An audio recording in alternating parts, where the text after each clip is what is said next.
નમસ્કાર મિત્રો, જે લોકોએ મારી ચેનલને સબસ્ક્રાઇબ કરી છે અને જેમને સબસ્ક્રાઇબ નથી કરી પરંતુ મારા વિડીયો જોવે છે, કોમેન્ટ કરે છે, લાઇક કરે છે, શેર કરે છે, દરેકનો ખૂબ ખૂબ ધન્યવાદ। આજનો ટોપિક છે મિત્રો કે સેવ ટામેટાનું શાક ખાવાથી આપણા શરીરમાં અનેક પ્રકારના રોગ થઈ શકે છે। જી હા મિત્રો, તમને નવાઈ લાગશે કે સેવ ટામેટાનું શાક ખાવાથી આટલી બીમારીઓ થાય છે, આપણા શરીરમાં આટલા બધા રોગ થાય છે। આ વાત 100% સાચી છે। કેમ? તો તમે જુઓ તો અત્યારે હાલ તમે કોઈ પણ હોટલમાં આપણે જઈને ઊભા રહીએ તો પણ સેવ ટામેટાનું શાક અવેલેબલ હોય છે, એટલે કે મળી રહે છે। અને ઘણા લોકોને તો સેવ ટામેટાનું શાક ખૂબ ભાવતું હોવાથી તેઓ અઠવાડિયામાં 2 કે 3 વાર સેવ ટામેટાનું શાક ખાવાનો આગ્રહ રાખે છે। તો સેવ ટામેટાનું શાક ખાવાથી આપણા શરીરમાં કઈ કઈ બીમારીઓ થાય છે એ આજે આપણે આ વિડીયોની અંદર ચર્ચા કરીએ। જે લોકોને બીડી, તમાકુ કે ગુટખા ખાવાને કારણે દાંત પીળા થઈ ગયા હોય એવા લોકો જો ટામેટાની ગ્રેવી ગરમ કરી અને ઠંડી થાય પછી એ ગ્રેવીને જો બ્રશ ઉપર લઈ અને દાંત ઉપર ઘસવામાં આવે તો એમના દાંત છે એકદમ સ્વચ્છ એટલે કે ચોખ્ખા ચણાક થઈ જાય છે। અને બાથરૂમ કે ટોયલેટની અંદર જો પીળા ડાઘા પડી ગયા હોય તો એ જગ્યા ઉપર પણ ટમેટાની જે ગ્રેવી છે એને ગરમ કરી અને ઠંડી થાય ત્યારે એ પીળા ડાઘા ઉપર લગાવી દેવામાં આવે અને પછી 10 કે 15 મિનિટ પછી ચોખ્ખા પાણીથી જો ધોવામાં આવે તો એ પીળા ડાઘ દૂર થાય છે। મતલબ કે જ્યારે પણ ટામેટાને ગરમ કરવામાં આવે છે ત્યારે તે એસિડિક બની જાય છે, એટલે કે એ એસિડનું કામ કરે છે। એટલે કે આપણે ટામેટાને ગરમ કરી અને જો આપણે ખાઈશું તો એ ટામેટું આપણા માટે ઝેર સમાન સાબિત થઈ શકે છે। કેમ?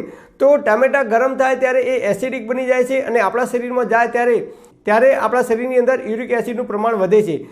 એટલે આ વિડીયોના માધ્યમથી મારે આપ સર્વેને વિનંતી છે કે તમે જો સેવ ટામેટાનું શાકનો વધારે પડતો ઉપયોગ કરતા હોય તો મહેરબાની કરીને ઓછું કરી દેજો અથવા બંધ કરી દેજો, કારણ કે એના કારણે આપણા શરીરમાં યુરિક એસિડનું પ્રમાણ વધે છે અને યુરિક એસિડનું પ્રમાણ વધવાને કારણે એ યુરિક એસિડ આપણા શરીરના જે અંગ અવયવમાં જાય છે એ જગ્યાએ આપણને દુખાવો થવાની શરૂઆત થઈ જાય છે।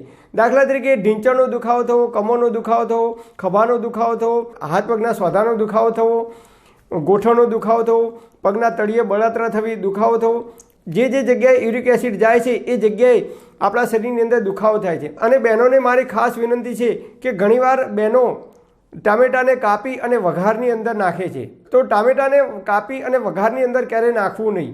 અને દાળની અંદર ઘણીવાર તમે જુઓ તો દાળ ઉકળતી હોય ત્યારે બહેનો ટામેટાને દાળની અંદર ઉકળતી દાળમાં નાખે છે, તો આ રીતે ટામેટાને ક્યારેય ગરમ કરીને ખાવું નહીં।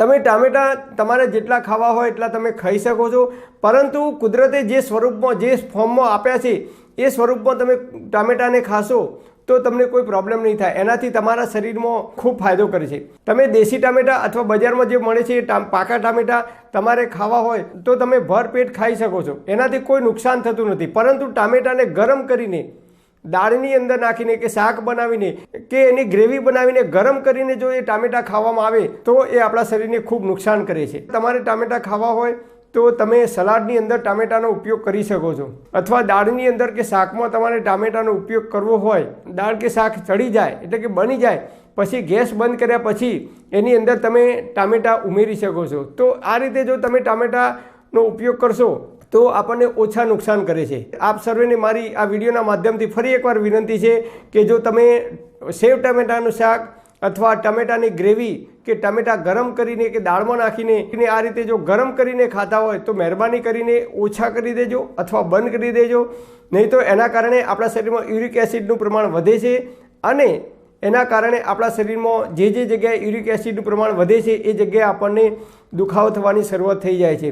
અને એના કારણે તમે જુઓ કોઈ જગ્યાએ માણસો બેઠા હોય તો કોઈ અડધો કલાક કે 1 કલાક સુધી માણસ બેસી શકતા નથી, કારણ કે એમને પગનો દુખાવો થાય છે, કમરનો દુખાવો થવાની શરૂઆત થઈ જાય છે, ઢીંચણનો દુખાવો થાય છે, અથવા આપણે ઊભા હોઈએ તમે જુઓ તો ઘણા લોકો અડધો કલાક કે 1 કલાક સુધી એક સ્થિતિમાં ઊભા પણ રહી શકતા નથી, કારણ કે એમને પગ દુખવા લાગે છે અથવા કમર દુખે છે અથવા ઢીંચણ દુખે છે। એનું કારણ એક જ છે કે આપણે બજારની અંદર જે એસિડિક પદાર્થો છે તમે જુઓ તો અત્યારે હાલ આપણે બધા એસિડિક પદાર્થો યુરિક એસિડનું પ્રમાણ શરીરમાં વધે એવા ખોરાક ખાઈએ છીએ, એટલે કે burger, pizza, puff, dabeli, panipuri આવી અનેક પ્રકારની આઇટમો આપણે રોજબેરોજ આપણે ખોરાકની અંદર ઉપયોગ કરીએ છીએ, જેના કારણે આપણા શરીરમાં યુરિક એસિડનું પ્રમાણ વધે છે। અને નાના બાળકો તો તમે જુઓ તો નૂડલ્સ કે મેગી સિવાય કંઈ ખાતા નથી, એમને એ વસ્તુ વધારે ભાવે છે. આ બધી વસ્તુઓ ખાવાને કારણે આપણા શરીરમાં યુરિક એસિડનું પ્રમાણ વધે છે, જેના કારણે નાની ઉંમરમાં બાળકોને પણ